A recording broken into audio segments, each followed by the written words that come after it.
Ils sont des médecins biologistes, généralistes, pédiatres, ORL, gynécologues, cardiologues et bien d'autres corps de la médecine à répondre présents à cette Assemblée générale extraordinaire de l'Association des cliniques privées du Bénin. Aujourd'hui, nous sommes dans un contexte concurrentiel. Nous sommes dans un contexte aussi, nous devons réfléchir à l'avenir de nos structures, que ce soit nos cliniques, sur le plan managérial, sur le plan organisationnel. Il faut profiter des expériences des autres pour pouvoir améliorer ce que nous faisons déjà.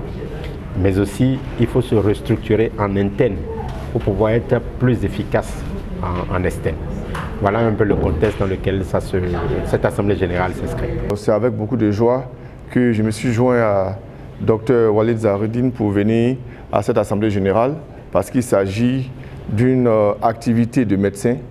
J'ai l'avantage d'être le président du collège des présidents des ordres des médecins de l'espace UEMOA et il s'agit d'un pays de l'espace UEMOA qui fait et dont une corporation fait son assemblée générale.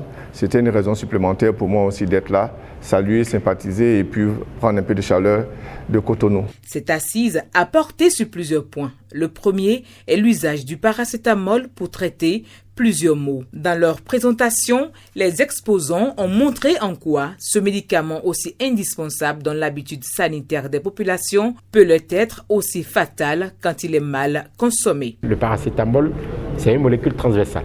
Que ce soit, il n'y a pas ce médecin qui n'utilise pas.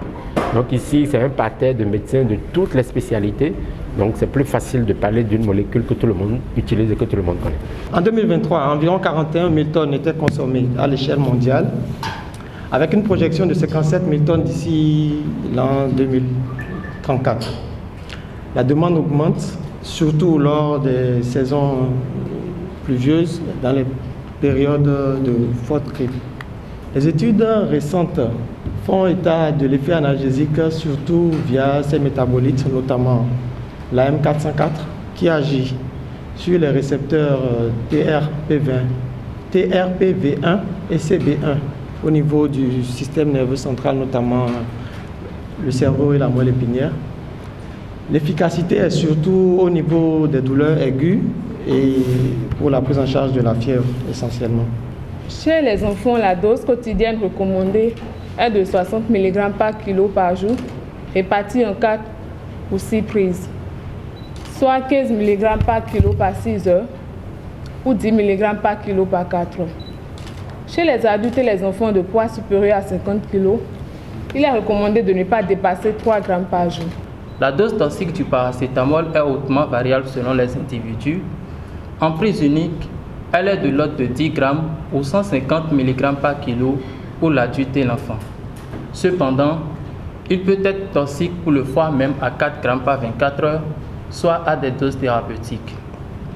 Une attention particulière sera portée ici à la polymédication, car plusieurs médicaments contiennent déjà du paracétamol et l'association à d'autres médicaments tels que les barbituriques, d'autres antiépileptiques ou la rifampicine qui sont des inducteurs enzymatiques en augmente la toxicité. Le point suivant a été de montrer aux chefs ou directeurs de cliniques privées l'intérêt d'être en conformité face à l'APDP, l'organe qui régit la protection des données personnelles en République du Bénin.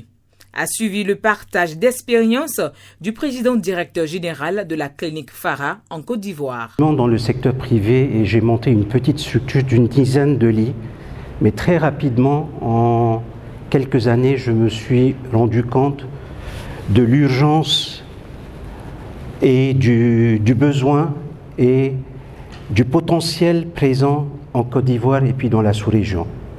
C'est la raison pour laquelle j'ai créé un groupe qui est le groupe Fara. Aujourd'hui, j'ai la mission de vous présenter le groupe Fara et aussi de partager avec vous mon humble expérience dans la gestion de ce groupe. Cette assise a aussi connu la présence du président de l'Association des pharmaciens du secteur privé du Bénin qui a partagé avec l'assistance les expériences de son association. Occasion pour Dr Josias Sorrentor d'annoncer le prochain partenariat entre l'Association des pharmaciens du secteur privé du Bénin et l'Association des cliniques privées du Bénin. Franchement, on est, je dirais, En tant que président du conseil d'administration, on est comblé. Parce que d'abord, on a été vraiment impressionnés que nos invités se sont vraiment impliqués. Ils étaient même venus plus que ceux qu'on imaginait. Mieux, les débats étaient très enrichissants et francs, ce qui nous a permis vraiment de revoir certains de nos modes de fonctionnement. Ce qui a été le clou de la cérémonie, ça a été aussi la présentation de notre invité de marque, qui est le PDG de la polyclinique Farah d'Abidjan, et qui, en toute humilité, nous a présenté d'où il est parti et où il est aujourd'hui et comment il a fait pour y arriver. Cette assemblée générale extraordinaire a connu l'adhésion officielle de 2 cliniques privées. Il s'agit de la clinique Oluwachei et la clinique Saint-Pio. 4 autres demandes d'adhésion en attente ont aussi été validées par un vote favorable à l'unanimité, ce qui a permis de laisser place à la présentation du plan stratégique de l'ACPB courant 2024-2027 et du plan de travail annuel du conseil d'administration. Il faut que l'État considère aussi le secteur de la santé comme d'utilité publique et revoie à la baisse le taux d'impôt. Le directeur général des impôts qui est toujours là, il avait compris, il avait accepté, mais il dit que lui n'est qu'un simple exécutant. D'aller là où on prend la loi.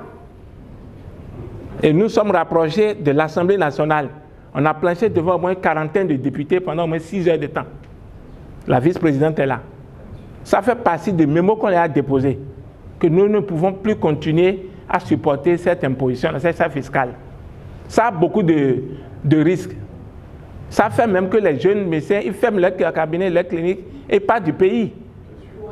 Est-ce que vous voyez le problème dans ce sens-là? Ils nous ont promis, en tenir compte.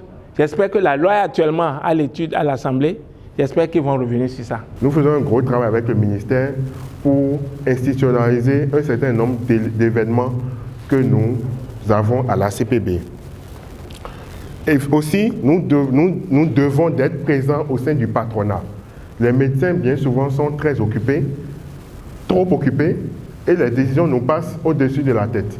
Enfin, une réflexion est ouverte sur les tarifications et leur respect ainsi que le coût d'adhésion et des cotisations. Rappelons que cette AG extraordinaire est la première organisée par le nouveau conseil d'administration de l'Association des cliniques privées du Bénin.